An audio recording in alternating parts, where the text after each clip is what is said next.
Ahoy, ahoy, Captain John Limbacher on deck in command. All right, I am in control now. Got our recording cooking. It is, oh, I can't forget today. This is my anniversary. This is June Happy 24th. anniversary. Happy Did Whoa, not anniversary. forget that one. congrats. Yeah. Yeah, I was like, damn, I better know what day today is. That's for Oh, sure. big hug and love to Barbara. Yeah. Yeah, after 35 years, I better know. Yeah, and the anniversary gift is coral. And since coral on the reef is in danger, you can get things that are coral colored. Oh, gotcha. Okay. Well, my skin's pretty close to coral, so why don't I just give myself? Pretty good. Hey, John, I have a question that's related to your and Craig's event coming up Okay, on Wednesday. sure. I got in, thanks for the link to get the fishing license. And in the print, it says if you're fishing in the ocean south of Point Arguello, you need a special, um, Oh, I'm it's an trying to, ocean ocean. enhancement. Yeah, do I have to get that too? You probably should. I think it's $1 or something. Oh, okay. So I'll go back in. I can modify my Yeah. purchase. Yeah, it's an Okay. add-on. I think it's an extra dollar. I don't know that it Okay. would really be that big a thing. If I think if you showed effort, I think they'd probably be fine with it. But Or act like a stupid old lady. All right. Okay. I missed the boat on that. So you guys are going fishing? yeah, Craig wanted me to do a special boat trip for, to open it up to his masterminders. So we're Uh, doing a 2-day boat trip, and it's actually not 2 full days on the boat, it's two back-to-back days. So oh, okay. coming up this Wednesday, he's got Mm. people coming into Long Beach. They're going to stay at the local hotels. And Wednesday morning early, we're going to venture out to Catalina. Take them around Catalina, show them some spots most people have never seen before, and catch them some fish. And we'll be hopefully eating fish on the boat on Wednesday. And then we'll come back and everybody will stay the night back at their hotels. And then Thursday, we go back out again. And I think I'm going to do a repeat of what I did yesterday, which was really cool. I took a bunch of people up the coast to Inspiration Point, and we anchored in Inspiration Point, had lunch yesterday. So it was really beautiful. There was dolphins in the little bay there, and it was pretty cool. So, and during all of this, you get access to me and Craig for basically whatever you want. So it's just there's not a specific topic. It's just whatever you want, you got access to come and play and take advantage of us for a couple of days. And then following that, Craig's doing an event in Los Angeles, a 2-day AI event, and he is basically going to be a student for the first time of his own event. And I'm going to run it and train for 2 full days on AI.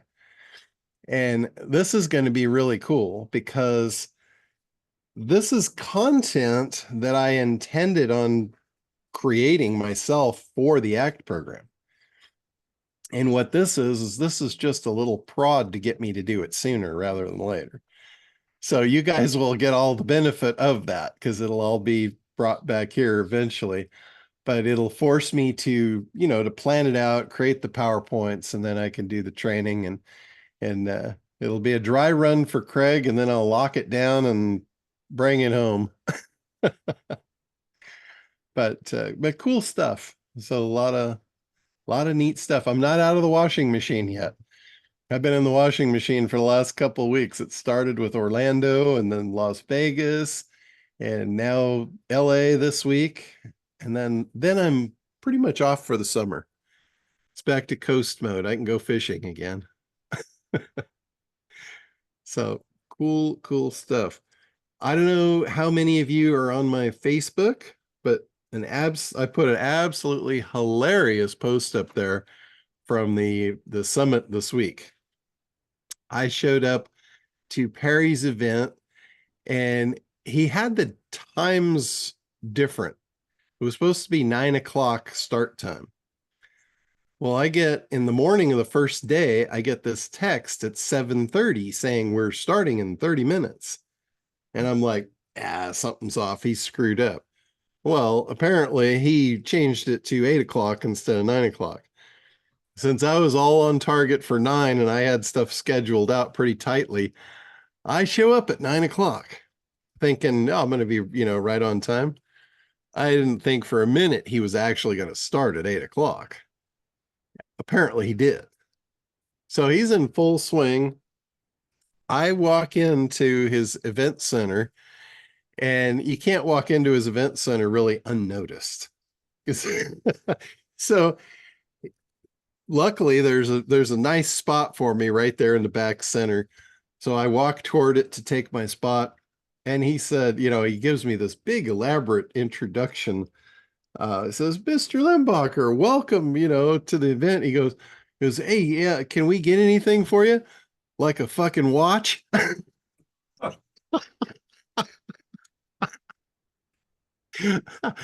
Oh, he just flat out roasted me right out of the gate. He loves to pick on you. He does. And Chris happened to be sitting in on this, watching the recordings from home, and he captured that on video for me. So I've watched that over and over. I laugh every time I see it because he sounds like he's so sincere. Oh, can I get you anything? Like a fucking watch? Just classic. But it was a great event. He had, I didn't really care too much for his formatting of the event. He let the speakers go on way too long. They didn't stay on topic because of the amount of time. He was giving them like 2.5 hours instead of a 30-minute slot or even a 60-minute slot, unless they've really got good stuff and they stay on track. It's just too long. Did you miss your speaking spot? I mean, were you supposed to be speaking right in the beginning? No, I wasn't. I actually wasn't one of the speakers. Oh. This event was about advanced traffic sources. So he didn't really have much of anything about SEO other than his almost son-in-law talked about some local SEO. So he didn't really cover SEO at all. I thought he would, depending on how he does, sometimes Perry's very fluid. So I thought there's a good chance he's going to say, hey, John Limbacher, come on up, tell us about this. But he's done that to me many times when I'm in his rooms. But he didn't do that. He had, the way he formatted the event, he had plenty of content, believe me. But I wasn't sure going in. I knew there was a chance, but didn't happen.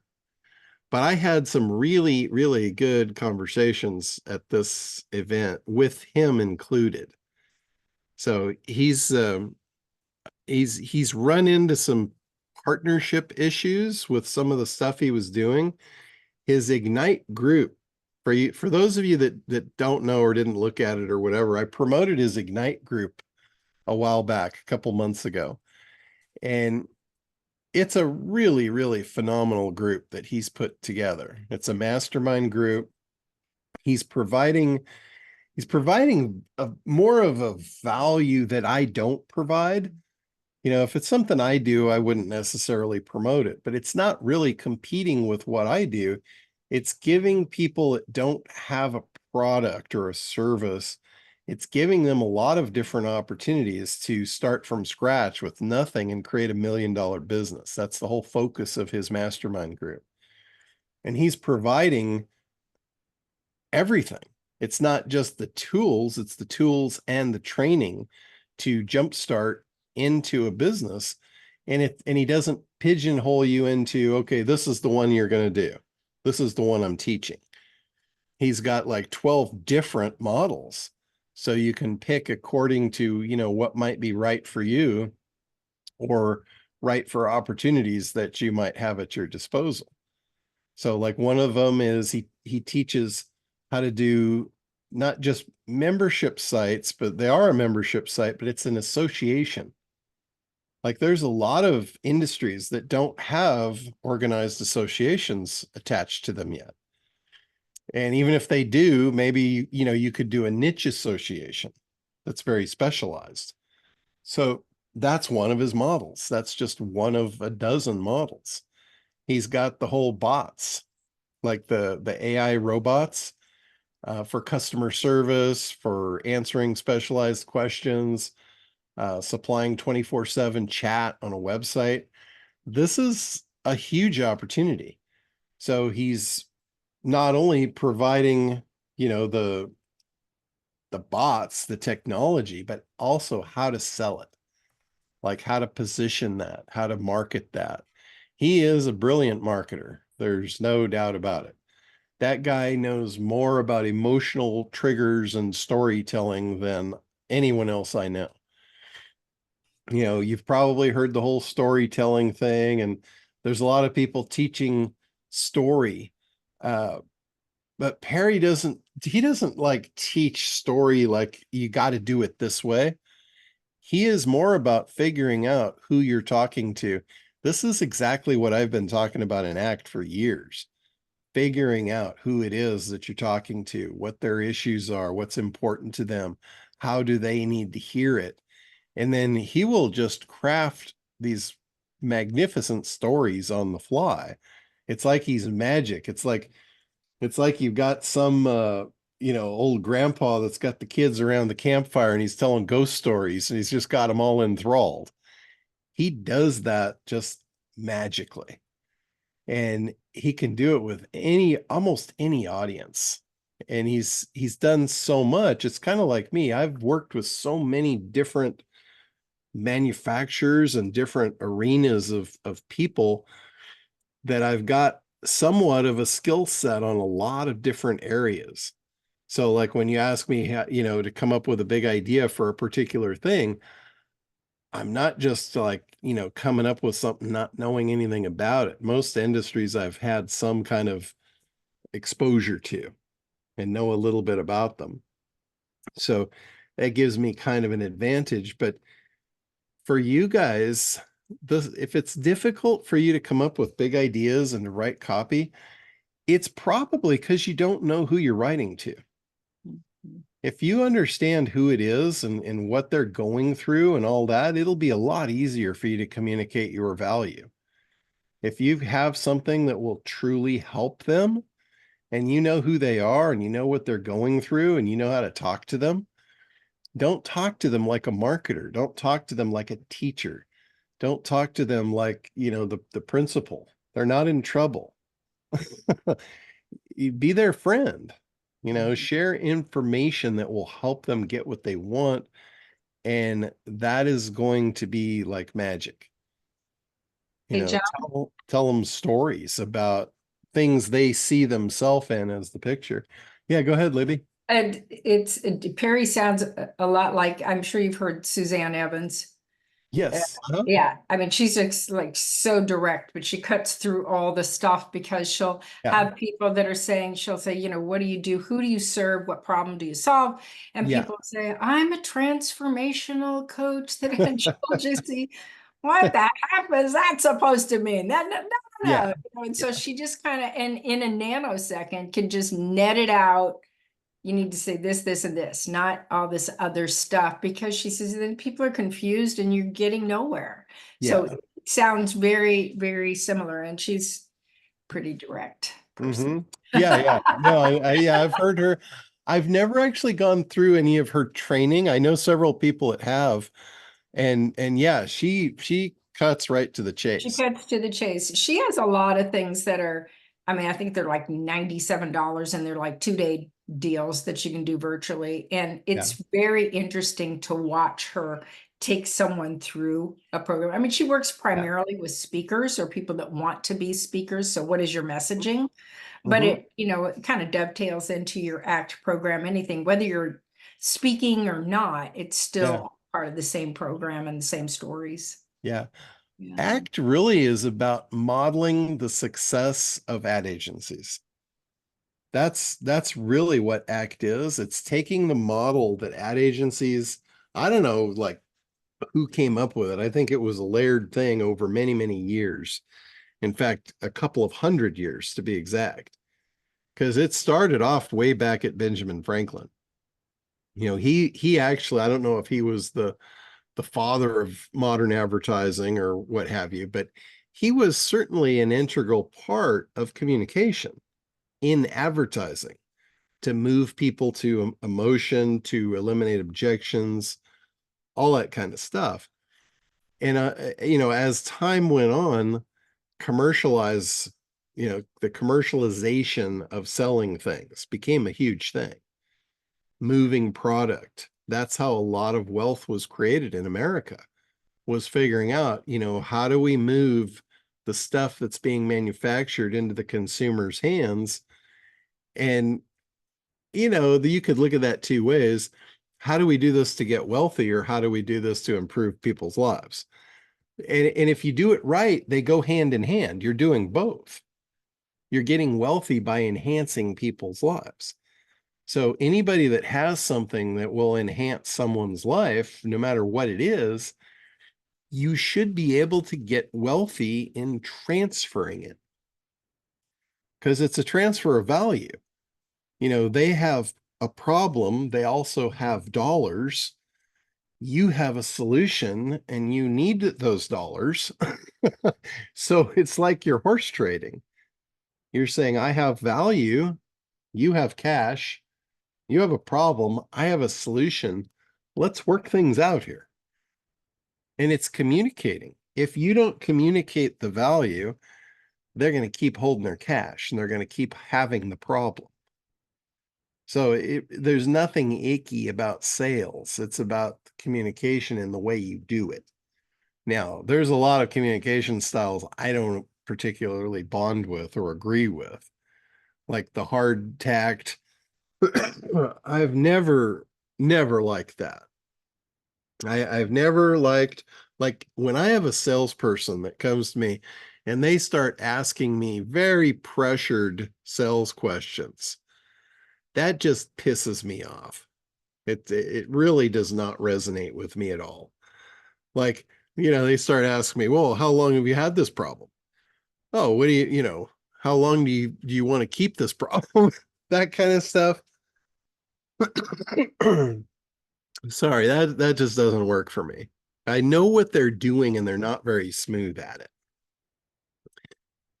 If they took just a softer tact and let me decide, yeah, okay, they're not calling me out on the problem and needling me every step of the way.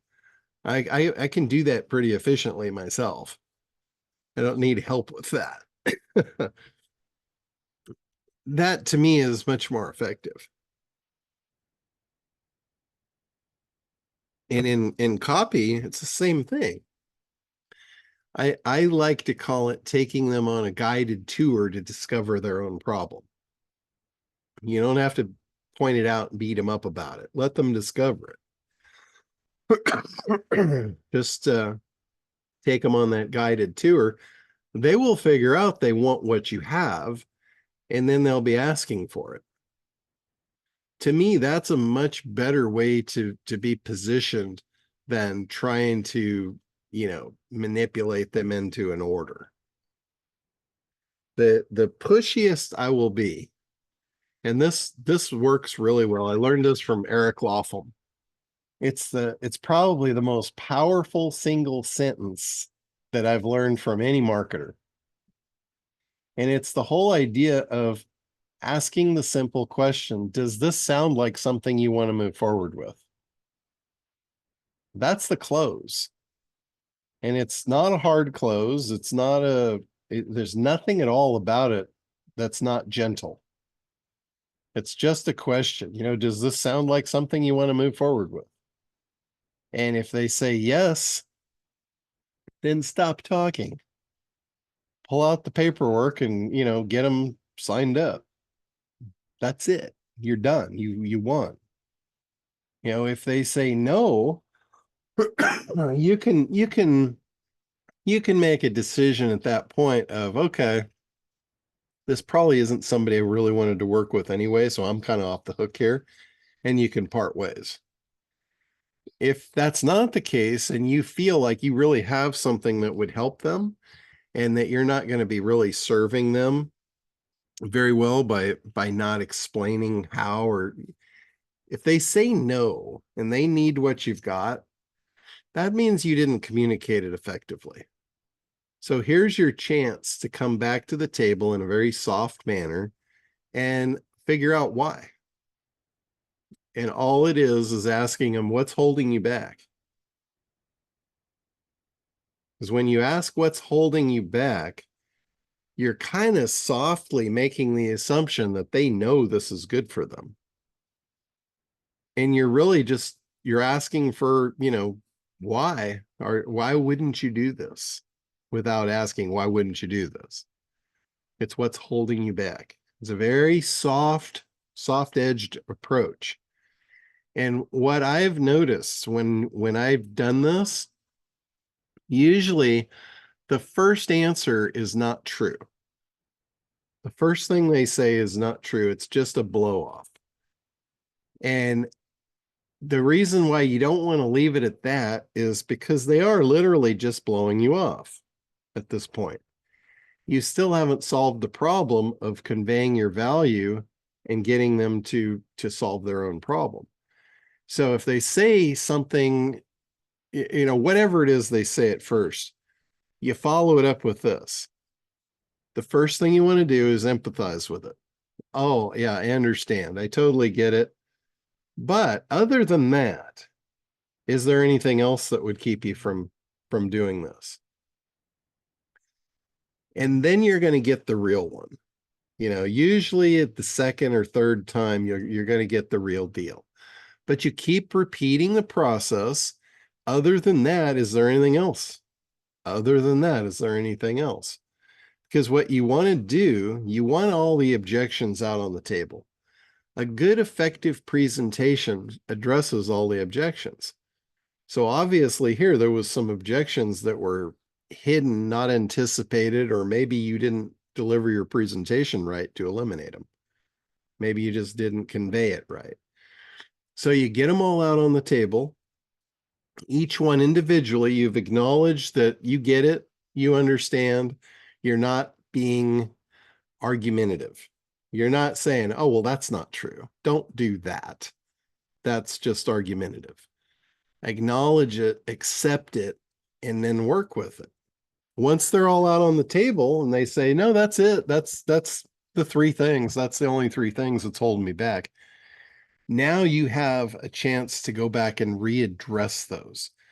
And you say, so number one, put it on you, take the blame. Say, I totally get your perspective. That's on me. That's my fault. I didn't explain that right. Let me explain it again. And then you can ask them, you can check in, go, does that make sense now? Hopefully that's no longer an issue. And if they say, oh yeah, I get it now. That's something I want to do. One down, move on to the next one. Just do that over and over. It's a process. This thing is like math. It works every time. Once you've done that, once you've effectively eliminated all those objections and got that out of the way, you bring it right back to where you started. Say, now that you understand, do you want to move forward? Is this something you want to move forward with now? You'll almost always turn the no into a yes. And you did it in a very smooth, non-confrontational way that wasn't abusive or abrasive. So your goal is accomplished. Their goal is accomplished. Your goal is you conveyed the value that you can now be hired to help this person by transmitting that value. Whatever you have, they're going to get. What they have is the money, and you're going to get that in trade. So mission accomplished, job well done. It's not that difficult. But, that said, you can do it one way or another. You can do it that way, or you can do it the abrasive way. And when you do that, I guarantee you that relationship won't last long. You might get the sale, but they're not going to answer your calls after that.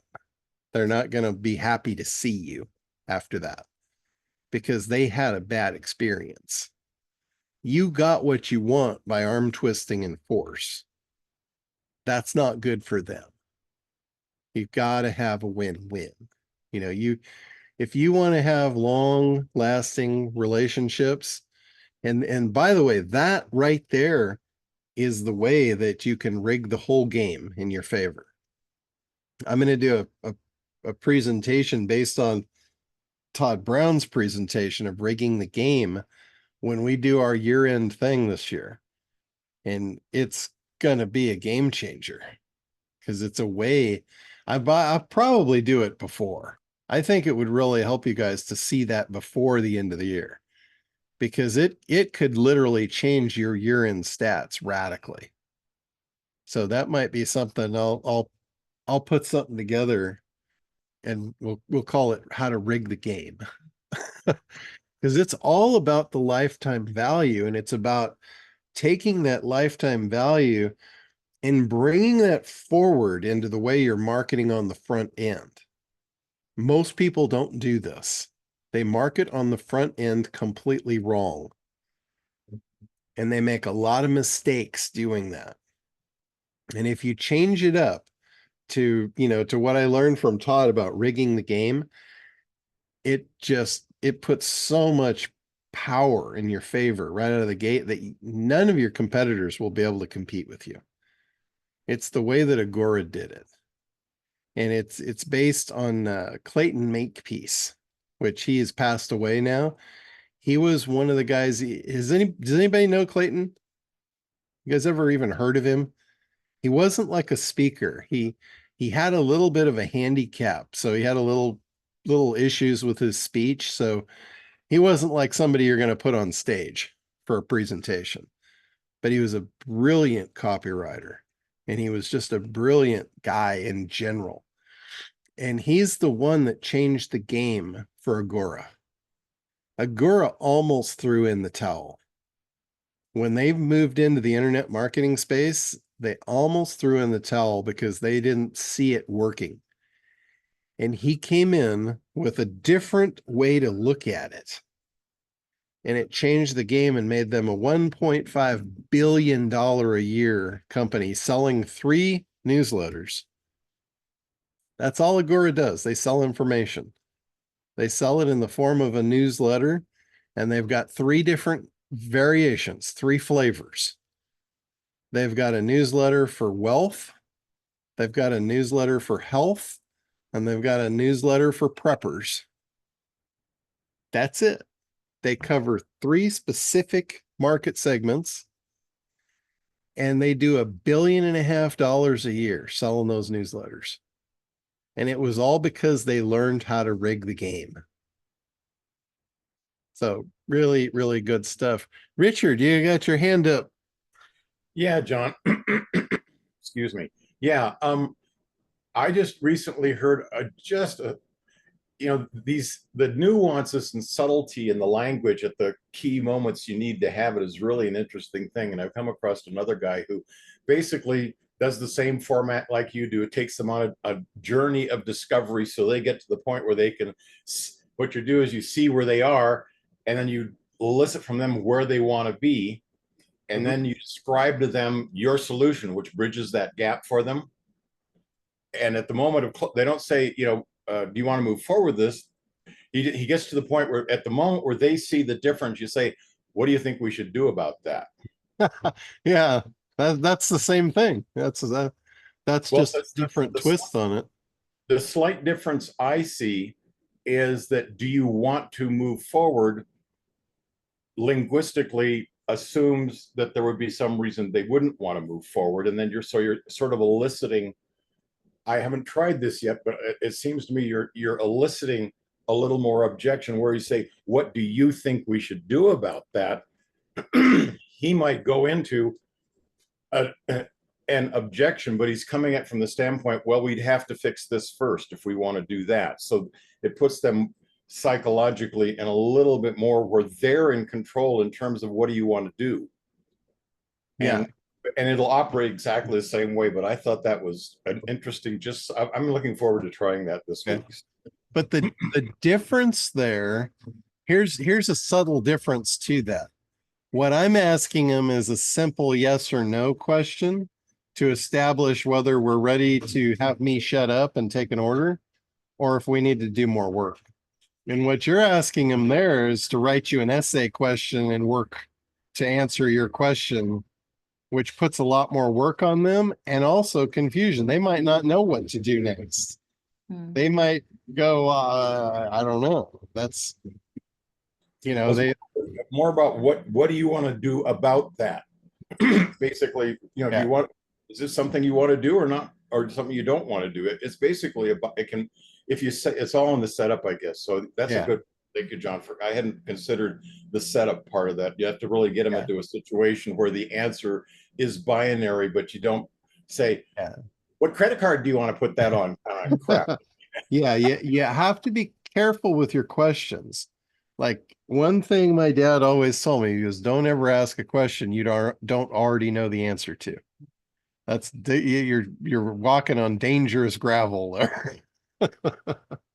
Yeah, go ahead, Libby. One of the things, kind of just to dovetail with Richard said, we used to do presentations and you invite people in to watch this presentation. And if you had a guest, one thing we never wanted to say is, well, what did you think?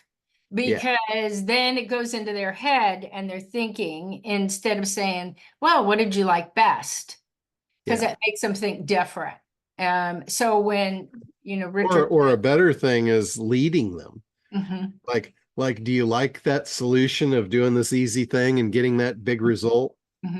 Just anything other than saying, what'd you think? I mean, it's like that, like we have to get that out of our head.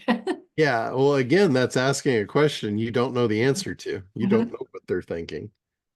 They might think. And we also wanted to tap into more their emotional thing, not into them overthinking and overanalyzing either. So yeah. Like I've seen people like Suzanne. I don't know specifically a particular instance, but I could see her doing this, asking the question like, my God, didn't that just give you chills? And if they say no, she could turn around and say, do you have a heart? Oh, because she's very very direct like that. She is, but you know what? Honestly, I mean, for me, everybody's different, but for me, I didn't want somebody I did her program for like 2 years. Like I didn't want anybody that was mammy-pammy or milk toasty or anything like that, because, that's not going to help really. Yeah. For me, that would not have helped. I just be direct. I prefer that. Yeah. Direct communication is really good. It's just, it depends on who you're talking to is how they're going to take it. Because you've got people that are, shy, introverted. You've got those that are going to speak their mind. You've got, the ones that are soft on the edges. And then you got ones that you're going to have to kick down the road to get it through their head. Gee, I wonder which one I am. I don't know. And it's hard. It's really difficult to do this from stage if you don't know your audience. Like in Glacier Kennedy, when I spoke at Glacier Kennedy in 2011, I think it was, they had 2,000 people in the audience. And it wasn't 2,000 buyers. It was about 1,000 buyers because they all came in pairs. They'd all bring a partner or a spouse or whatever. So it was about 1,000 buyers. And, going into that, I knew they're going to be all over the board. They weren't just any one niche. It was all kinds of business owners. And when I did my pitch there, I did really well. I think we sold 72 units to 1,000 people, that's about a 3.5% conversion. And it's a $2,000 sale. So I wound up walking out the back door with 140 grand in sales. It was a pretty good day. But 2 weeks later, I did the identical presentation to a smaller group, but a much tighter group. I knew who they all were. They were all dentists. It was the American Dental Association. They were putting on a thing for marketing, and they had all dentists in the room. And at Glacier Kennedy, I had a really good speaking spot. I had the before dinner spot in the middle of the show. So it was a great spot. And I did 3.5%. When I did the speech at the American Dental Association, I had the worst spot. Right after lunch. I had last day after lunch, last speaker. They had been pitched for 3 days and they lost all their money. So it was like, for me, it was like, oh shit, this is not going to go good. But in that room, I converted, it was over 40%. Wow. And it was the same presentation. I changed 2 slides and I changed a few words, but it was speaking directly to them. I changed up the credibility slides to dentists. Like when I made a quote of their problem, their worst nightmare, I pulled it right out of the American Dental Association magazine. I told them, I said, X amount of you guys is going to close your doors this year. That's not me saying it. This is printed in your public magazine, your trade magazine. This is, that's referencing the truth, or at least as much as you can get the truth in advertising.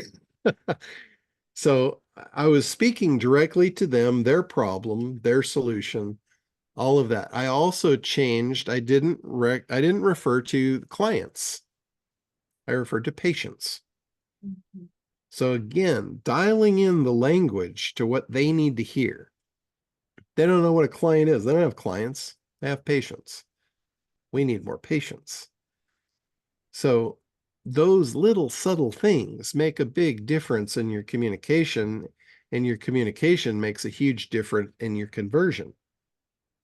So the difference in 3.5% conversion, speaking generically down the center of the road to a large audience versus speaking specifically to a very tightly knit audience, 3.5% versus over 40%.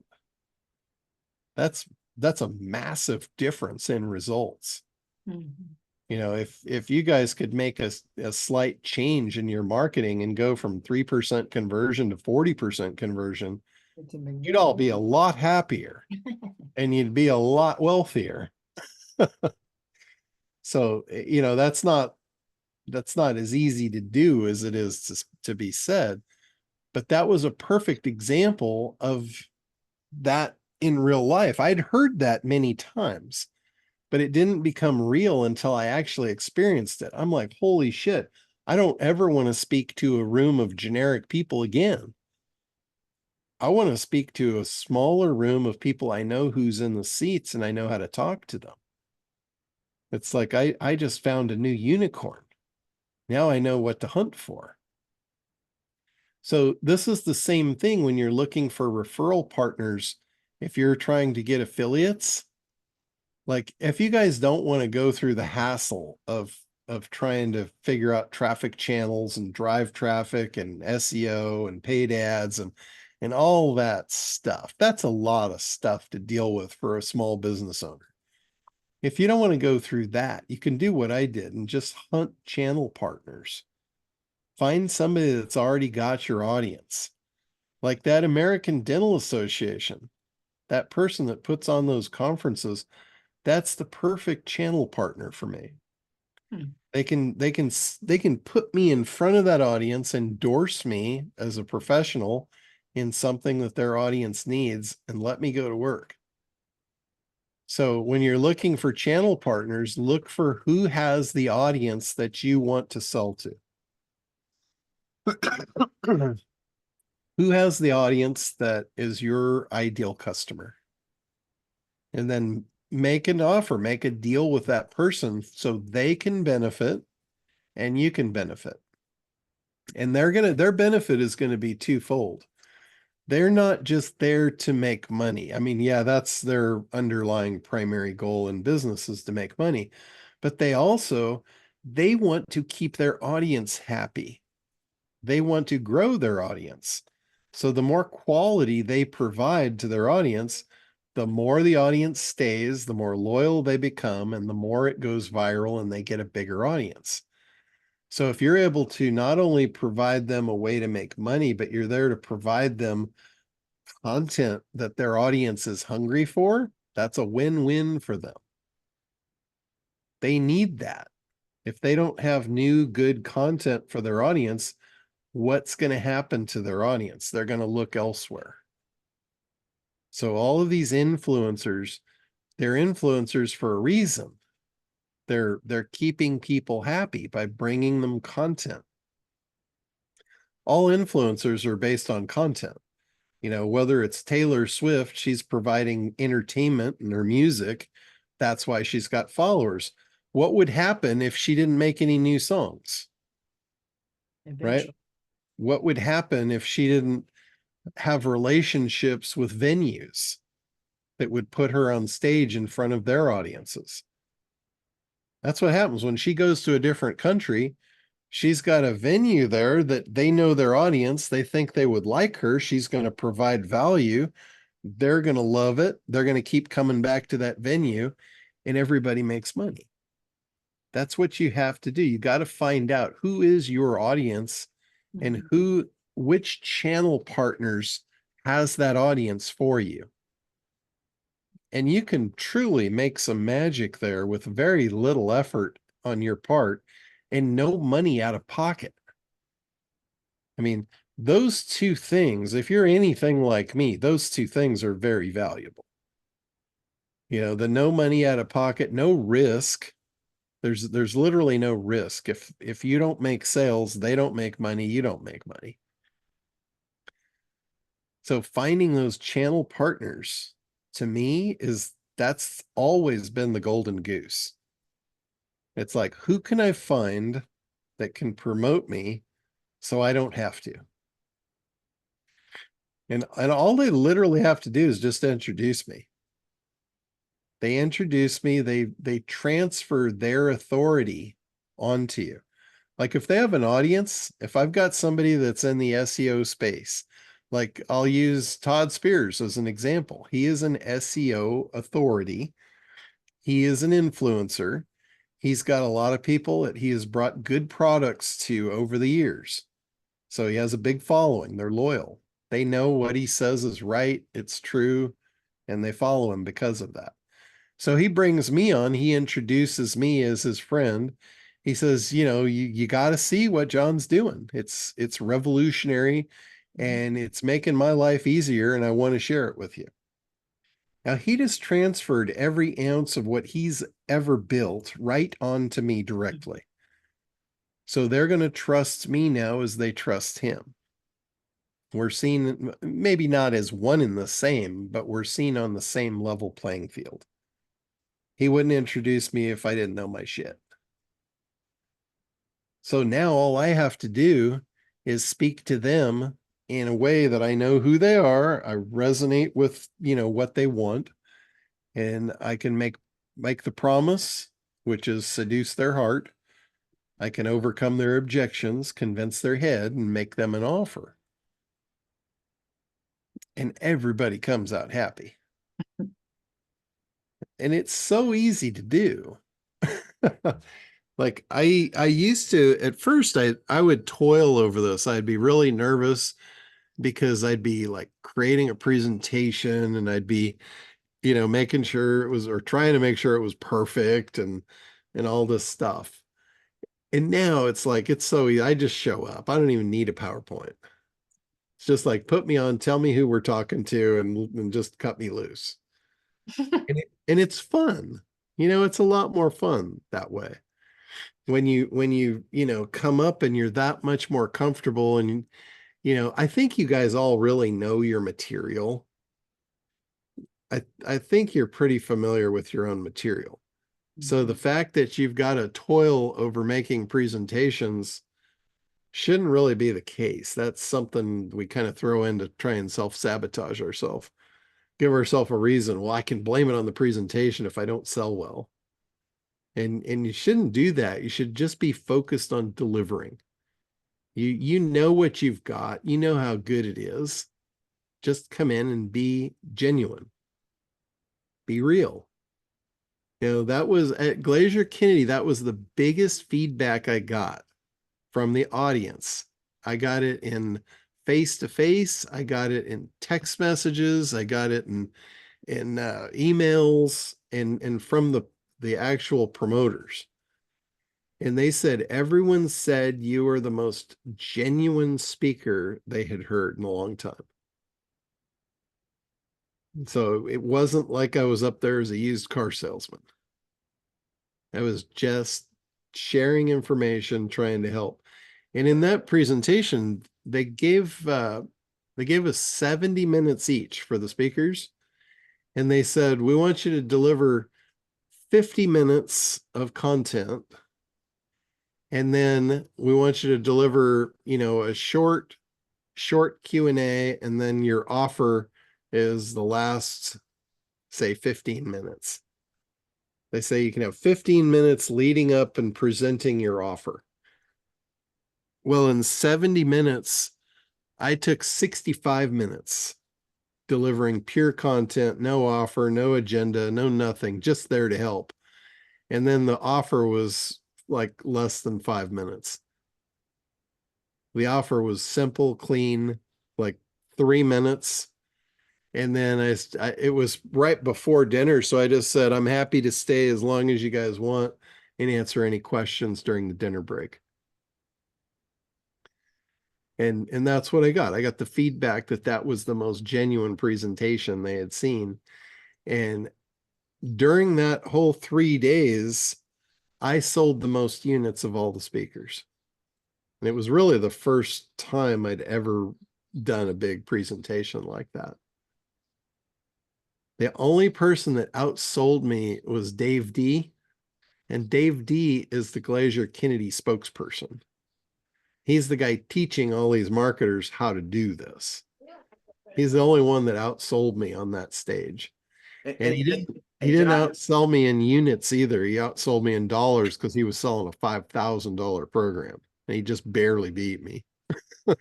Hey, John, and knowing that crowd, we don't even know how many of those purchases for Dave D were shills anyway. Yeah, that's true. I know them well. It's pretty, everything is staged. I mean, listen, to their credit, but to your point, John, that, like you said, you walked into crowd, you were refreshing because of the environment. In other words, they do have a certain air. I know we've got all the respect in the world that they make a lot of money, but they're different than a Jay Abraham crowd. You would agree? Oh, yeah, absolutely. East Coast, West Coast type of stuff. Yeah. So the idea that they probably used to hear, and I say this with respect, the Kennedy crowd, I've got a ton of his stuff, but it is the used car-esque type. So if you didn't come off that way, you had to come off refreshing. Yeah. And, that's how I look at it, because I've done work with both, and it's two completely different planets. Yeah. The other thing that I got out of that was right out of the gate, I was talking about when you get introduced, that can mean a lot, that transfer of that message. The way they introduced me was really perfect, because this was a kind of a hoity-toity conference. It was like a lot of the people in the audience were coat and tie, and all of the speakers were coat and tie. And I'm like, yeah, that ain't happening. The only time I'm going to need a tie is if I decide I'm done. That's it. So I actually went out and I got a really nice suit. I got like a $2,000 suit, not a tie, but the coat and the slacks and, the fancy shit I normally have no care in the world for. Libby's probably like, yeah, he probably actually looked good for once. But I got there, and I'm walking around for a couple of days in this conference, and nobody noticed me. I just blended into the crowd. And the night before I was going to go and do my presentation, I realized, shit, I forgot to give the AV guy my stick with my presentation. So I'm in my room and I thought, shit, I got to get this down there to him. So I threw on my SEO Dominator sweatshirt and my shorts, and down the elevator I went. The elevator opens at the bottom, and here's all the same people I've seen for the last day and a half. And they're like, oh my God, there he is. He's here. And I'm like, yeah, I've been here for the last day and a half. What are you talking about? They didn't recognize me. They didn't see me in those clothes, because that wasn't me. So I'm like, there ain't no way in hell I'm wearing that shit on stage. I'm going up as me. And I wore my SEO Dominator sweatshirt up to that stage. And when the guy introduced me to walk up, he said, you know, this guy's good because he gets to dress like this and he don't care. I'm like, that is probably the most powerful endorsement he could have set me loose with. And it worked. So it was pretty cool. I know that goes against everything good you believe in, Libby. Hey, John, they talk about, I forget some of the great copywriters that would hold these big conferences. I don't know if it's Gary Halbert or one, and he tells a story about, big conference, people are coming in from all over the place, and the guy walks on the stage with flip-flops, ripped t-shirt, muscle shirt, and shorts. And I mean, and these are true stories, what they call it. And it's funny how, like you say, the blending in part, they are suit and tie. What's he talk about? Self-aggrandizement. That's a lot of Kennedy training. How you dress, how you walk, what you wear, blah, blah, blah. It's sort of funny. So you had to stand out. That's pretty cool. Yeah. And they're the reason that I bought those clothes, because I actually talked to Bill Glazier prior to, and he's like, we run a really sophisticated event here. You're going to need to dress up. And, he was prepping me for what they expected. Right. So that's the only reason I did that. But when I saw that reaction at the elevator, I'm like, no, ain't happening. John, I mean, I think that's good. I mean, I really, one of the things that I've had people go, oh, I need to dress this way or dress that way. You need to up level. Most people do need to kind of up level what they're, doing, but they also have to dress for their audience too. And a suit and all, I mean, that just isn't you. Now, it doesn't mean that you're gonna go there look sloppy, but you're gonna look like you. And I know, Rick Warren at Saddleback Church, I mean, for when he started, which was like, I don't know, 40 years ago, he wore a Hawaiian shirt and some slacks. And people are like, oh my gosh, you're talking to church and you're wearing, and I'm like, he's not a suit guy. The only time he wore a suit would be Mother's Day for his wife. But when people say, well, you have to dress this way and you have to, yeah, you are marketing yourself, but you can't look like somebody you're not. That just wouldn't even go. Yeah. Like I represent, to my core fabric, I represent freedom. I mean, every ounce of what I'm made of is just spells freedom. It has since I was a very young child. And, to me, a suit represents, an orange uniform that you look through the bars with. So it doesn't feel right on me. It doesn't, nothing about it. It just makes my skin crawl. Even though I might look good in it. It doesn't feel good. Doesn't feel like freedom. And this was, I've seen over the years, I've seen a slide toward this, and maybe it's just, maybe it's just the world at large. People are getting more comfortable and more loose. Post-COVID. But in at the top one group, this is a group of like the top 1%ers of marketers. And that was what I went to at Todd Brown's event a couple weeks ago in Orlando. And all those guys looked like I started. Like when I started, it's pretty much like I am right now. Shorts, t-shirt, sometimes a Hawaiian shirt, flip-flops, very comfortable. And these guys are all there now. And it's like that wasn't the case when I first started. And it wasn't their case either until they got to the freedom level. And now they can actually be who they want to be. I started there. I started being who I wanted to be, and I think people resonated with it because of that. And if you look back at Frank Kern, when Frank Kern entered the marketing space, what he did was he identified who his target avatar was named Bob. I don't know if any of you guys remember that, but his first training called core training or core something or other. That was his first initial training on Avatar. And he went through, he goes, I've identified my ideal customer. His name is Bob. He wears khaki pants. I mean, he had the dress down. He said Bob is a teller at a bank. And Bob sits there regretting every minute of work, thinking about freedom, thinking about how he'd want to be at the beach, how he'd want to, not do this. This is not his life. He's a victim of circumstance. And Frank projected what Bob wanted onto himself. He changed his whole persona. He grew his hair out. He started surfing. He started wearing beach clothes and flip-flops so he could be who Bob wanted to be. He actually changed his entire life.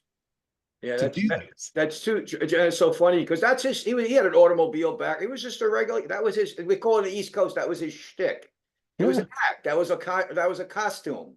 That Yeah. whole surfer dude stuff. I work an hour a day baloney. He was working 12 hours. He's putting the time in. But you're right. That's a whole surfer dude thing. That's too funny because that was not him. Yeah. No, He it was a wasn't. car salesman before that, and marketer and all that stuff. But yeah. Yeah. I remember Rich Sheffrin was actually at the top one group, and Rich and Frank were like, they were two peas in a pod in the very beginning. And Rich was ahead of Frank. Rich was in the marketing space prior to Frank, and Frank was trying to break in. And Rich told Frank, this is where Frank got the whole guilt by association thing.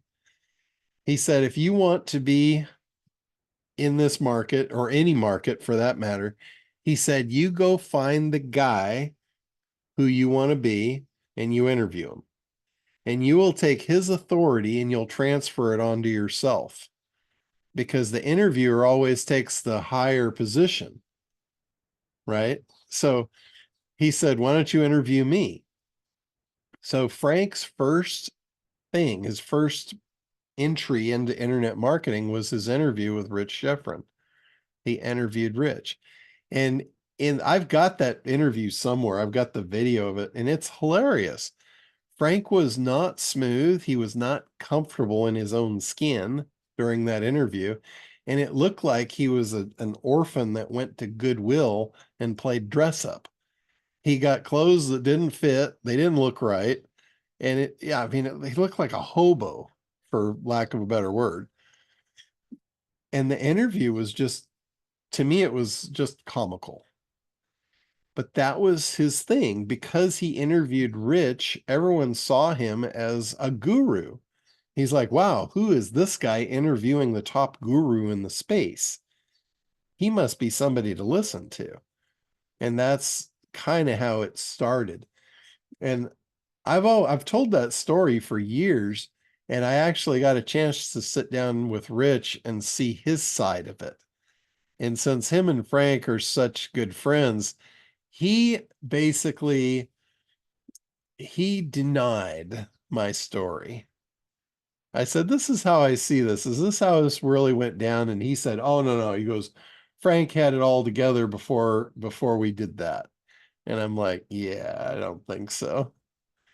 I was trying to trying to edify my story, but he would not edify it. But I still think I'm right because I saw it, and he was not smooth. He was off the cuff, and he's nothing like he is today. Frank has really, you know, like gone through the motions, the growth, and all that. So John, we started this call in a little different direction than we normally start because you usually come on with something you wanted to do. What did you do that took you away from our Thursday meeting last week? oh, this week I was at Perry Belcher's event. So this week, oh, you mean this week coming up? This week coming up, I'm gonna. I was talking about you. The last week you shared the event you went to previously, and I was thinking that this week we'd get we get more details about Perry's event, and we haven't talked about anything but that. Gotcha. I can go into that. Perry's event, probably the content at that event probably isn't really something that would be all that helpful for you guys in here at this level. It was mostly about media buy. He had a lot of his speakers were media buyers. And if you're not familiar with that whole thing, it's basically you're talking about very highly scalable traffic, but you're talking about needing hundreds of thousands of dollars to bridge the gap for it. You got to be like ready to go. And what it kind of came down to, Perry did 2 or 3, like just his little anecdotes or plugging in content in the middle. And I love his stuff. I absolutely like his content is pure gold. And in a couple of these cases, when he came in, he was focused on the fact that the offer is the most important thing of everything. And he said most people that are not ready to scale, they don't have their offer. And he said anybody that fails, it's probably because they don't have an offer. He said the offer, like I focus way ahead of the offer, but he's right. It doesn't matter how good your front end is. If you get them to the offer and you don't have a good solid offer, you're gonna fail. There's a lot of failure points along the road here. So, and then back to Dave D from Glacier Kennedy, one of the things that I heard him say, and this was part of his shtick in many cases, was he says you have to start with the end in mind. And the end in mind is pretty much where your offer dwells. So if you've got your offer figured out as this is where I want to take them, then you work backwards. You work backwards from the offer. That way, when you do your intro, it has your offer in mind. I think so many of us, we start with the intro and we're just trying to figure out how to grab attention, and we don't have any idea what we're going to offer them or where we're going to take them. So it winds up being just a convoluted journey, and we miss the opportunity to build. You're supposed to be building toward that offer. Every step of your marketing is building toward the offer. And I say it over and over. It's grab attention, create demand and desire, eliminate objections, and make the offer. Right? The making the offer part, if you're not clear exactly what that offer is, it's kind of hard to do those forward step pieces to get there, to take them there. So you really need to cement that in. And when I talk about in content creation, I talk about, you guys have probably heard me say this, you build the fish skeleton out first, and then you fill in the meat on the bones. That's what I'm talking about. You've got the head and the tail of the fish. You know, the head of the fish, that's your offer, or that's your intro. You're bringing them in, but you're taking them to the tail of the fish where the offer is. You know, that's the gold on the other end is the offer.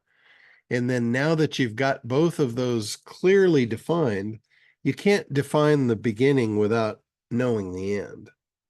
Like if you're making a promise on the front, you better know what you're promising. You know, what is it that they're going to get? That's what your promise should be based on.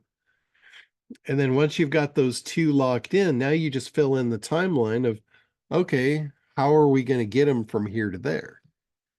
And telling them, you know, the process, how they're going to get it without taking them in the weeds. Do not take people in the weeds. That's not very friendly.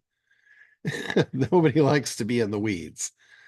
But just, you know, on a high level, tell them how it works, not the nuts and bolts, on a high level, how it works.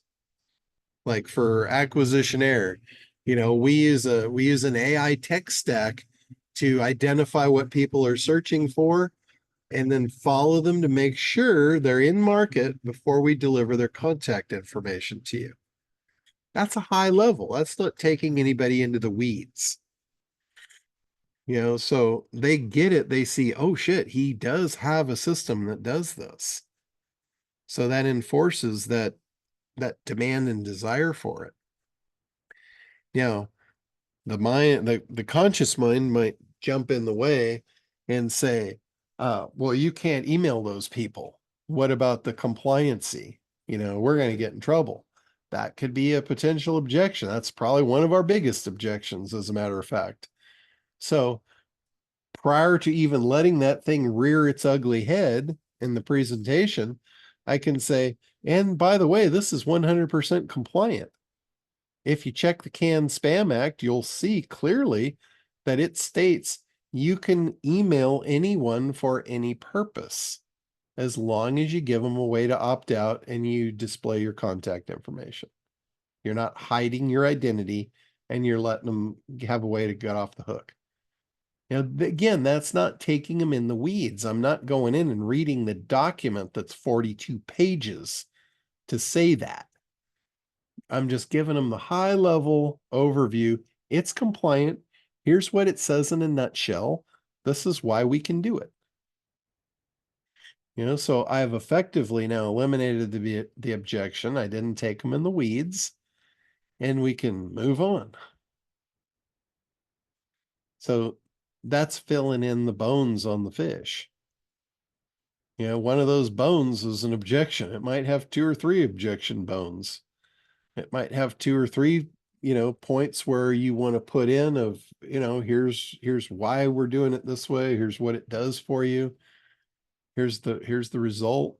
You know, some of the other bones you want to focus on is the benefits, not the features, the benefits.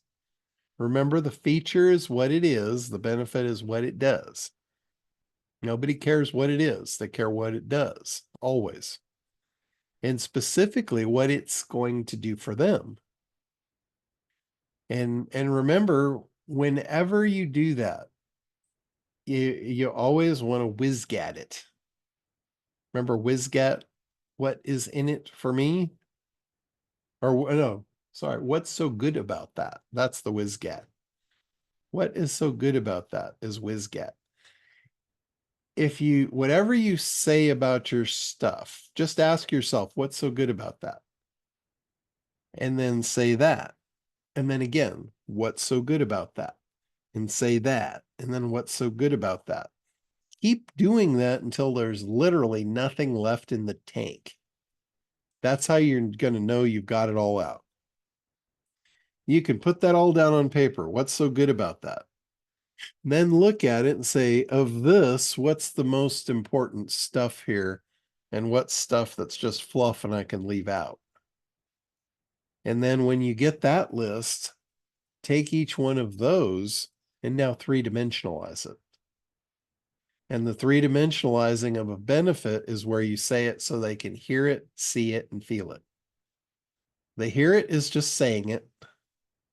The see it is saying it in a way so they can actually see the outcome or see what you're talking about. And you can usually use the word remember to trigger a picture. Like if you're trying to get them to see something, say remember and then describe what you want them to see, and they'll pull up a picture out of their mind. And then imagine is the trigger word to take them in to feel it. So remember and imagine are your two trigger words to do this. And they're really, really powerful. You know, the whole imagine, this is where you activate the imagination. Now you can take them into a complete fantasy world here and let them see the outcome before it's happened. You know, like I use the example of the woman going to her high school reunion that wants to lose weight. I use that example a lot because it's very vivid and everybody can get it. So it's like, you know, take the pill and lose the weight. That's the hear it. The see it is remember how good you used to look in the mirror when you were 20 pounds lighter. She can pull that image up like right now. She knows what she used to look like.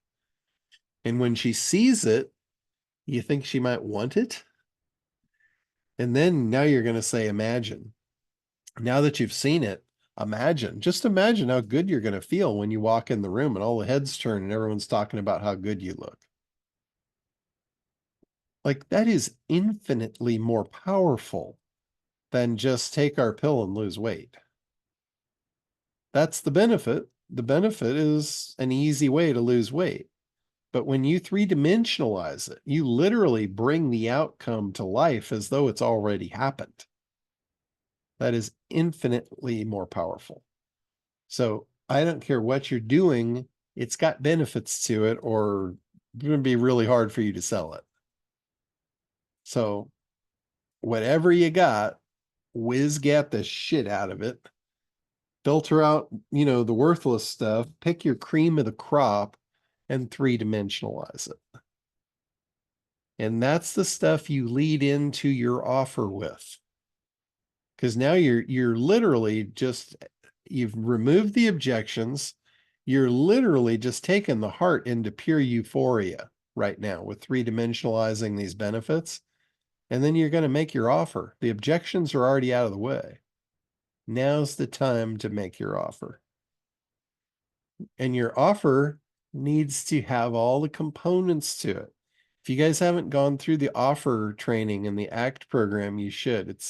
There's a lot of really good stuff that I'm not going to remember off the top of my head, all the stuff that's in there to make a good offer. You don't have to use it all, but it's like a catalog of stuff you can use to form an offer for whatever makes sense for you. And just, you know, layer together a phenomenal offer. But the offer needs to, again, make sense to the head. The heart just wants to say yes. It's the head that's going to have to decide, is this the right thing for me? So make sure you make an irresistible offer.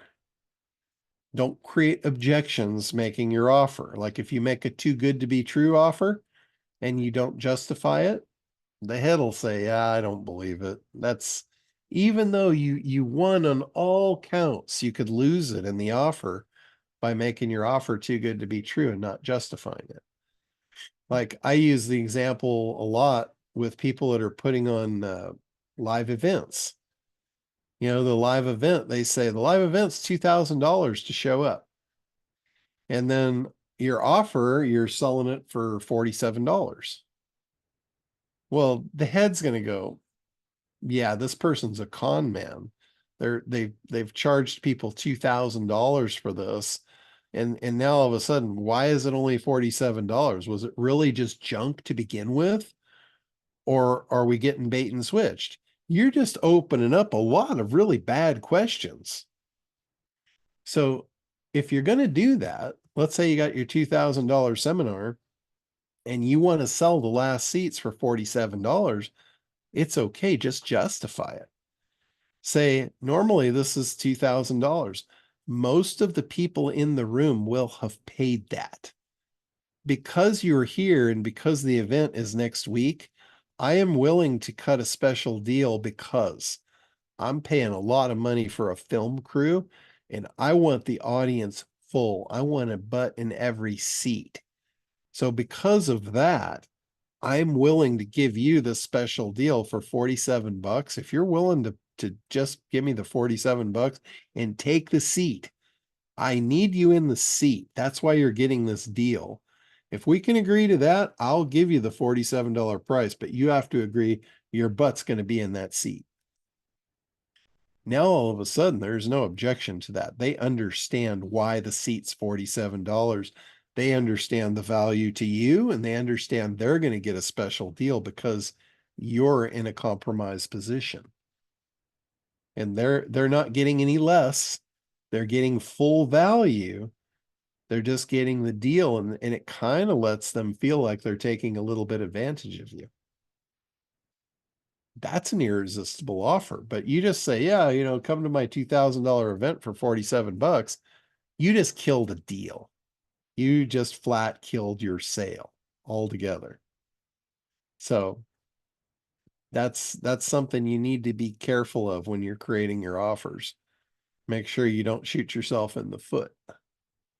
If your offer is too good to be true, you better be able to justify it. If you're giving a discount, don't ever give a discount without a justification.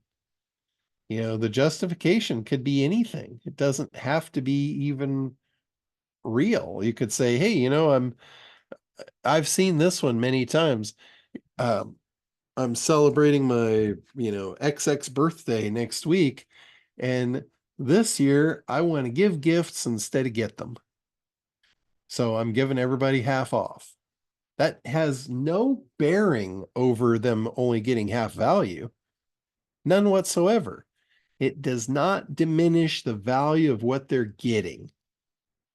What they're doing is they're getting to help you celebrate. They're getting full value and they're getting a deal. Right? You see the difference between just, yeah, we're having a special next week and everything's half off.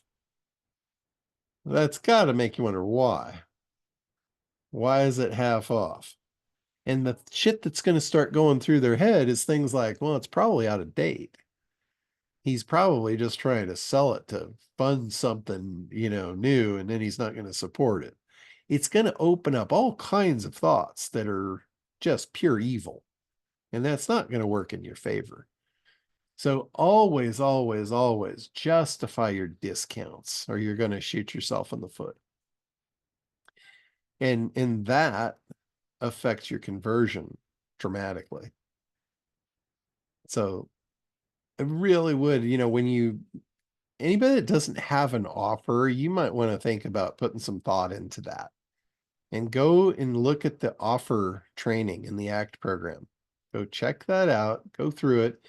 I cover all the little nuances and variations of it in there. Here I've just touched on a few of them just to show you why and how it's so important. But once you know all the pieces to the offer, now you can pick and choose. Like I said, you don't have to use all of them. In fact, you probably shouldn't. You should simplify as much as possible, but pick and choose what's right for what you're doing and form a good offer. Make yourself a good offer. One of the best offers I have ever put together was when I did the ACT program. I retail priced it at $19.95, and there are people that have paid $19.95 for it.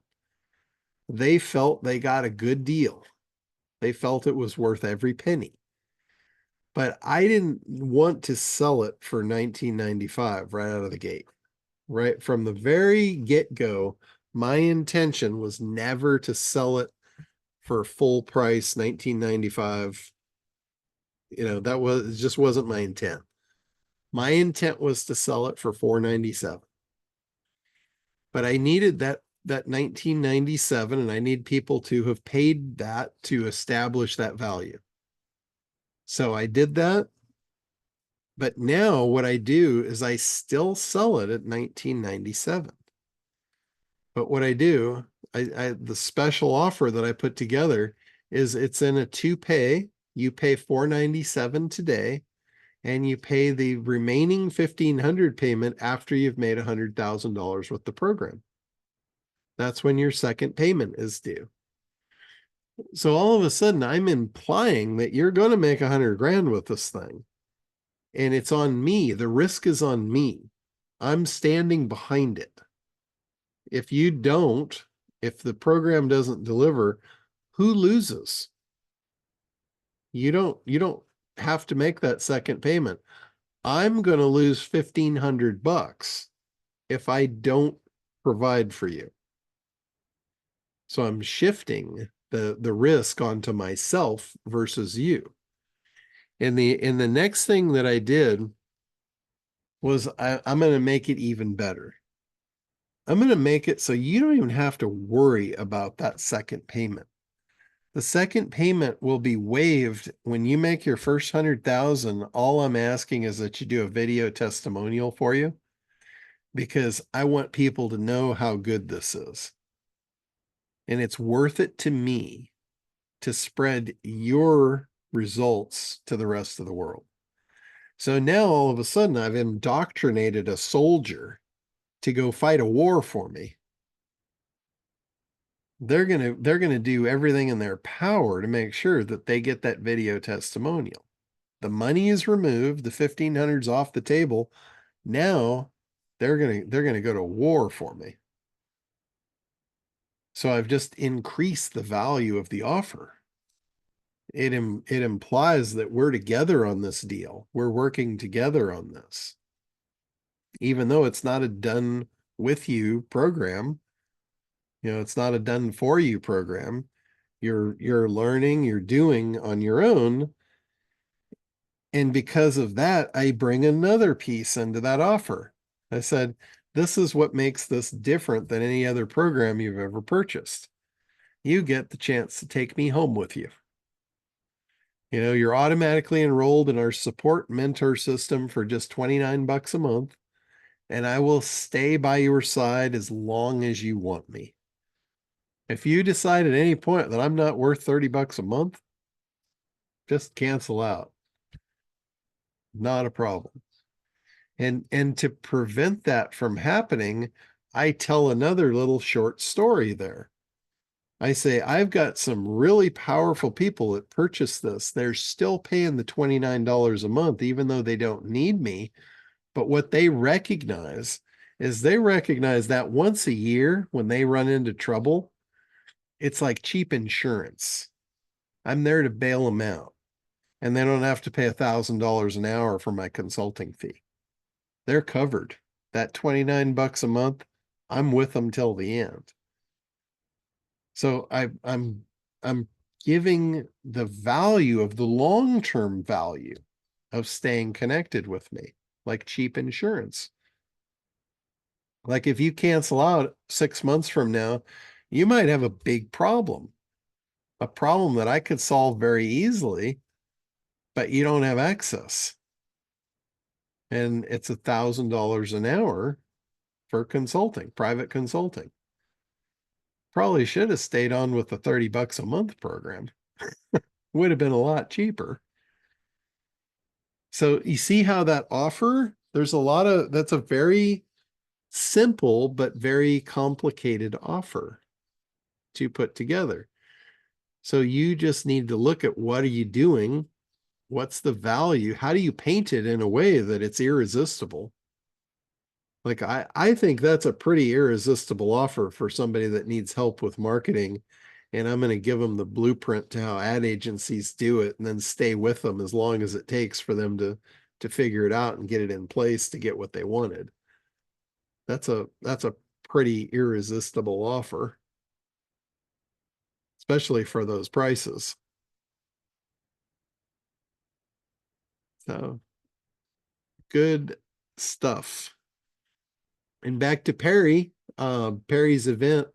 Like I said, there was a lot of stuff in there that probably wouldn't apply necessarily to anybody here of where you're at, but it did give me some good resources to add into our resources area for when you do get there. Like the media buyers and all that stuff. So I think the best thing I got out of it that would help you guys was the whole offer part. Perry says, if you're struggling, it's probably because of your offer. He said the one thing that is sure as ever is, as long as there's somebody to buy and somebody to sell, money's going to move. So if you've got something to sell and you got somebody to buy it, you just have to figure out how to make them an offer. Got to be an irresistible offer. So any questions or comments? Anything you want me to hit up?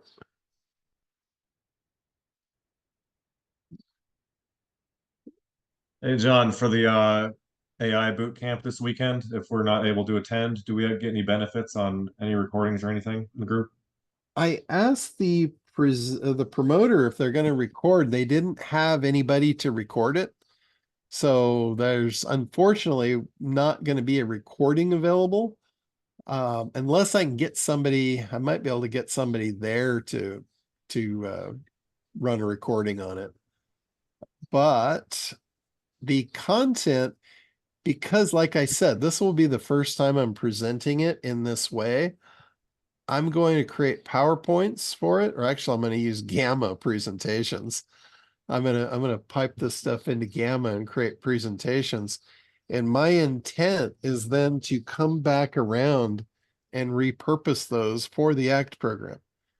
Because I'm going to redo the whole analysis piece of ACT is going out the window. The way that you do analysis now because of AI is completely different than where we started with the ACT program. So the A on ACT is going to get truncated off at the root and replaced 100% with all the new AI stuff. And that's where a lot of this is. There's a big training on avatar in here. There's one on competitive analysis in here. All the stuff. And I mean, it goes deep. The AI, the stuff I've learned about AI over the last 6 months in how to research markets and how to figure out how to create the content. Because AI, I mean, you can create content all day long with AI, but I'm talking about creating real, true sales copy, stuff that actually converts like the best of the best. And the only way to do that is to feed the prompt with the information it needs to be able to do what you want to do. And most people are not going to be able to do that.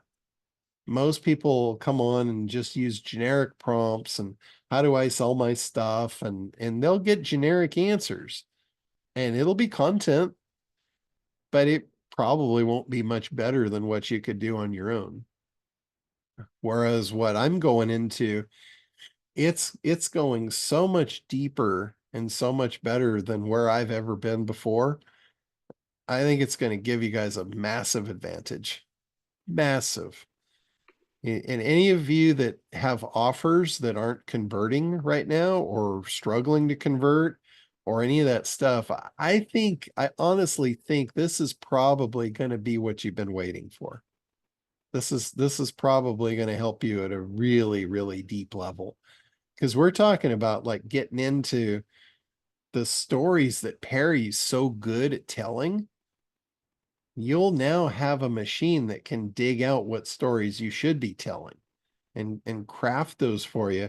And then you can blend them into your real life experiences and tell them in your own voice and your own words. So really, really powerful stuff. Yeah, go ahead, Ellie. Hi, John.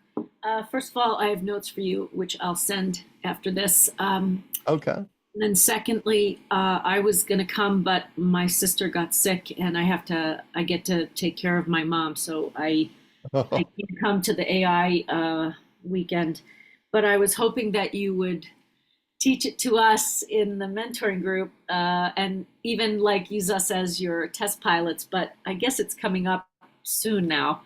Yeah. But anyway, I was sad to miss you. So Well, the other thing I'm going to do too that you guys have already been through. You guys have already had the benefit of this. I'm going to go in like when I start this thing off, I'm going to take them through the freedom formula because I don't think anybody in Craig's group's ever been through that. no, I don't think so. I'm gonna take them back to the basics and do probably the first at least quarter of the day. I'm gonna work on their mindset because Mhm. most of that group is not in the right mindset. They are in the mindset of scarcity and they don't believe they deserve to be successful. Right. That will keep them there. That'll keep them there forever. So I'm going to do my best to just bust those walls down. Yeah, that and everybody, even if you're the best of the best, you could have a moment where you are, an attack moment. But I was really looking forward to being with you in that environment because what I got clear on is, with my to sell my art, my avatar is a luxury market, like this the Yeah. very affluent. And then with Rich's, he's been studying and got several certifications like NLP and hypnotherapy and coaching so that he could launch his coaching program, because he's got, he was a Marine Corps drill instructor. So he's trying to put all those pieces together. So I was kind of looking forward to be listening from my market, which is total, the affluent luxury, and then his market, which is he's going for like appealing to the masculine, the he wants to do like a transform masculine where men get to be men unapologetically because he's a warrior. And this is what we say in John's group, stays in John's group. But Rich says, "I'm sick of men being pussified. We get to be men." And and he has learned a lot over the last a few years. But so anyway, I was excited to be able to talk to you about that in person. But so Yeah, that's I mean, what he's talking about is freedom. yes. That's what every man really wants is they want freedom. And you can't very well get freedom with being pussified. Right, right. I was like, honey, I think I'm gonna have to run that word by John. Come up with something better. But he's a Marine man. That's how they talk. So, Yeah. and he's not going for well, he said, I don't care if you consider yourself he goes a metrosexual, but if you want to be a real man, so that's what I don't know. There's a lot of truth to that. I have a friend of mine. I've known this guy most of my adult life, and he's a great guy, but he so desperately wants out of his day job, but he'll never do it because of that. He has been just pussified to the maximum extent. He'll never get out of that box, so to speak. Yeah. And I remember a few years ago, Barb and I were at his house for a barbecue, and his wife was just bullying the shit out of him. Right. I mean, I couldn't believe it. I didn't even know what to say. And she hit a certain point, and I told him, I said, dude, let's go outside. I mean, I need to help you find your spine. And I said that right in front of her. Rich would go a little lower. I went with the spine. Yeah, And cover the whole turf. and you know what she said? She goes, "Oh, you won't find it. I took that a long time ago." And I'm like, Oh, "Yeah, wow. obviously." And I'm like, "Why would you stay in that environment?" It's beyond me.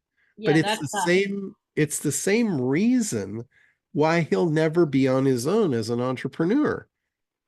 That's his comfort zone. Mm-hmm. That's where he belongs. Well, I mean, that sounds pretty shitty to say, but well, that's his mother-father programming, right? Probably mother. That's how he was taught that's what love is, to get the beat down and to be dominated, not to be the dominator. yeah, it's like I was just like beside myself. I just couldn't even imagine living like that. If I lived like that, I would need a tie. That would be one of the tie. Yeah. I always think of the tie as the noose. Yeah, that's what I mean. That's when I would need that. Yeah. So anyway, I just wanted to share that I won't be there with you. I'm kind of bummed. I'm pretty bummed, but I get to take care of my mom because that's why I'm here. But anyway, Yeah, no worries. You get me every week, so Most of these Well, people don't get that opportunity. So I know, but I was looking forward to seeing you all. So, and hanging out. Anyway, I got to bounce, but I'll send you those notes that I have for you, and if you wanted to talk, and it was pretty deep and fantastic, a little over my head, but I did my best for you. yeah. I actually got a chance to go through all the three of the videos. They have them up in the members area now. Okay, because day one and day two and day three were all about the theory and the thesis of it and the deep Yeah. dive, but go to day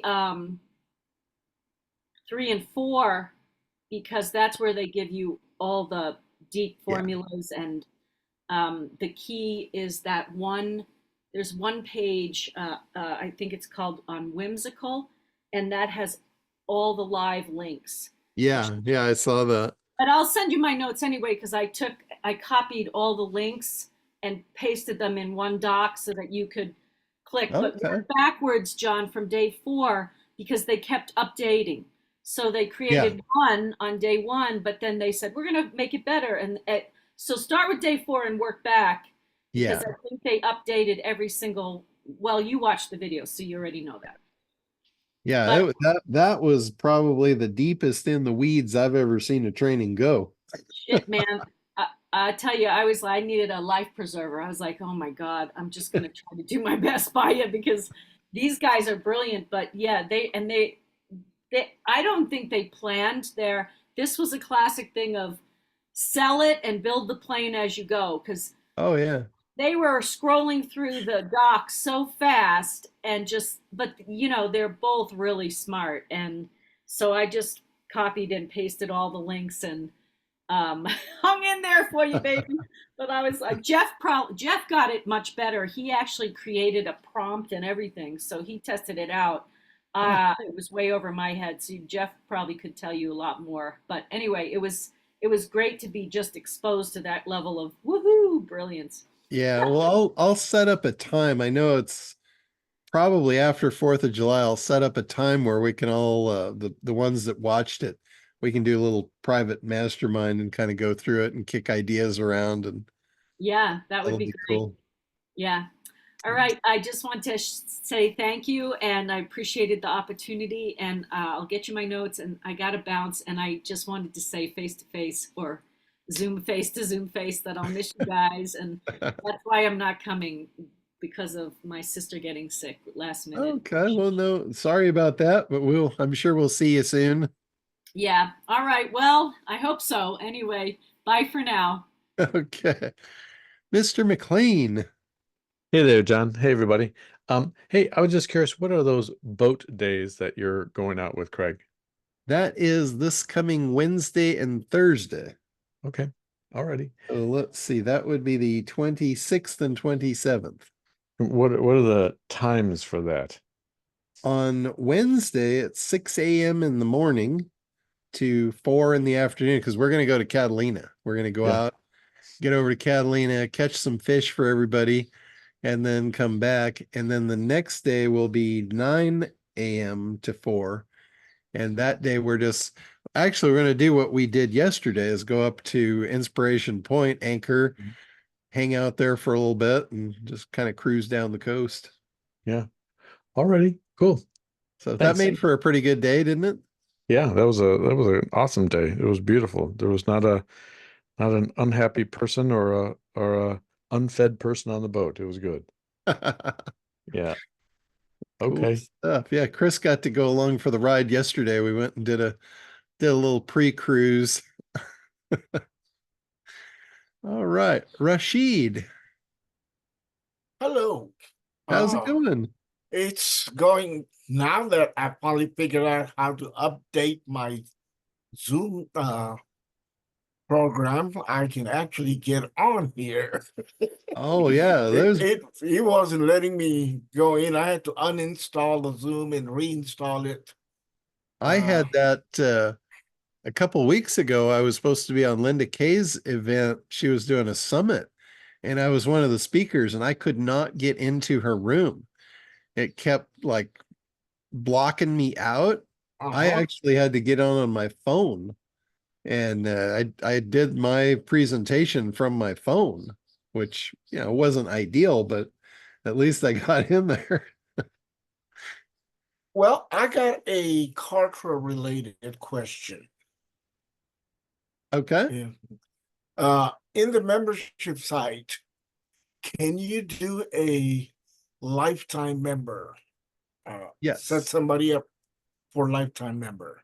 Yes. Okay, so they pay one fee and then they can have access to it. They can get on every week Uh-huh. on the weekly calls and all that. Yep. Cool. The way you do that, you can actually, your membership doesn't really have an expiration to it unless it's attached to a product that they're paying for time. Like, for instance, you could say, you know, buy my membership and it's $1 for 30 days and then it's $30 each month after that. And it would keep granting them access every time they paid, so their membership would stay current. If they didn't pay or their credit card expired, it would revoke their membership. Now they don't have access. But if you just did like a one-time purchase, like join my lifetime membership and it's, you know, $100 and there's no expiration date on it, it just activates the membership and it stays active forever. Cool. That's what I was looking at, you know. Last time I was on here, I was telling you about starting an association. And so that's where I am. I'm gonna put a product in as a bringing them in, saying this product's $297 for the non-members, but if you become a member, it's free. Yeah. And the membership is $199, and it's a lifetime membership for the first 100 people. After that, I would go down to $100 on that plus $10 a month. So Okay. Yeah, you could easily do that. so And all you that's have to do to change, like after the first 100 members, just go in and just switch the product up to the, you know, the $100 and $10 a month or whatever you want to do. So okay. anybody new coming in would get the new price, and the other ones, they're just locked in. Okay. So if I wanted to learn more about how to run an association, is it still possible to get into parish program and learn from there, or is it really necessary for me to do that? It's not mandatory that you do that. There's no, like, anybody can create an association. You could go and research how to create an association, and there's really not much other than saying I have an association. Right. As soon as Well, you put a name on it, you own it. Which is what I did. But in what he's doing is he's teaching you basically how to run an association, how to get the most profit out of it, how to market it. There's a lot of value in his training and his mentorship as far as that kind of stuff. But do you have to? No. You could do that on your own, no problem. I've actually had an association for probably over 10 years. I've never done anything with it, but I created the Association of Internet Dominators.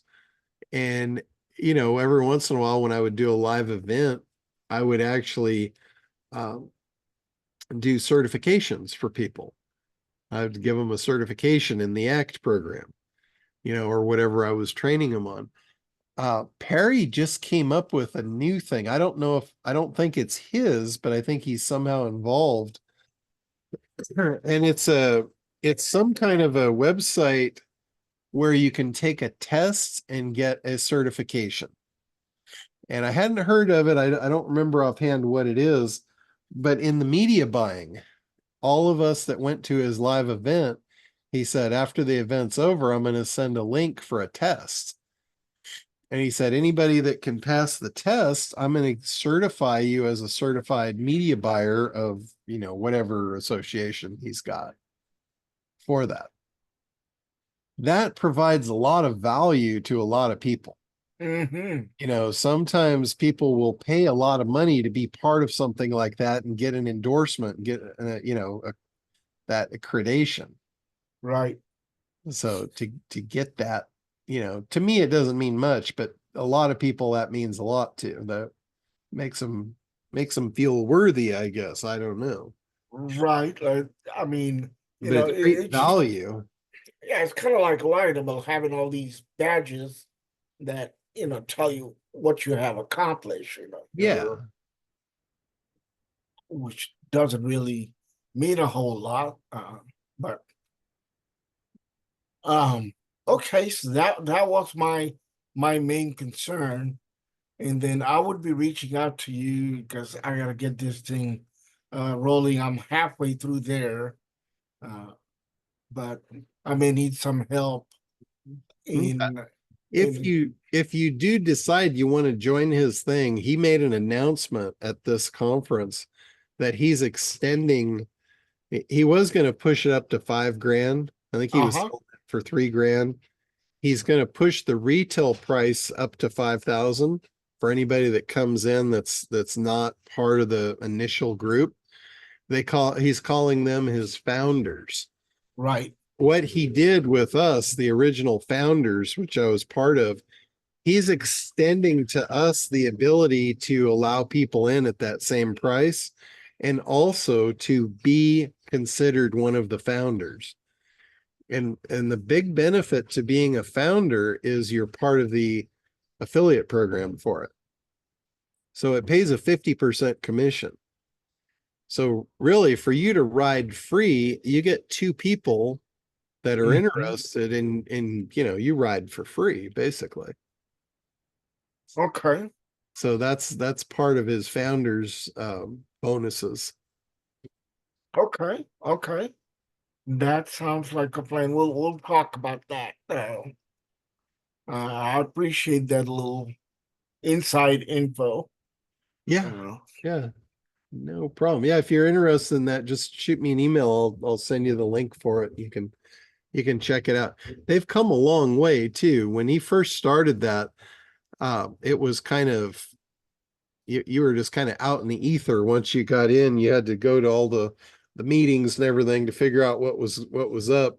But now they've got the websites up and it's a lot easier to navigate what you're actually getting and all the access to it, all that. Okay. So I will do that. all right. I even told Perry, one of the conversations I had with him during the event was, I've been thinking about putting on my own higher end mastermind group. But I said, I don't see why I would even do it with the value that you provide. If you're giving me 50%, why don't I just have my people go into yours? Right.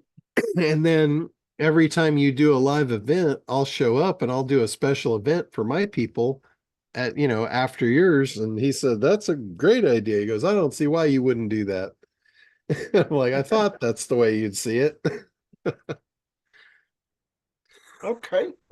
But I kind of wanted to get his permission for doing my own private stuff outside of, his group, and I got it. So I think that's probably what I'll wind up doing. Awesome. Well, thank you, sir. Absolutely.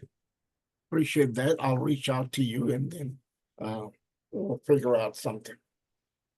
All right. Terrific.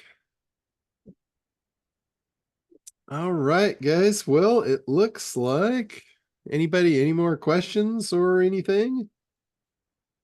You got me one more time before the 4th coming up next Monday. We'll be back on here. And then 4th of July. And boy, after that, I think we're back on regular Thursday. We're back on regular time. Yep. So you get an extra few days off before you come back on Thursday. So that means you're gonna have to make up for that you're gonna blow up the street, and if they change the police chief of Huntington Beach, you get in trouble. There you go. So let's hope they change the police chief. Hopefully, I won't be wearing orange. Or this 2000 suit. That was incredible. Oh, that's awesome. All right. All Okay, right, guys, have a great week, and we will see you next week. And until then.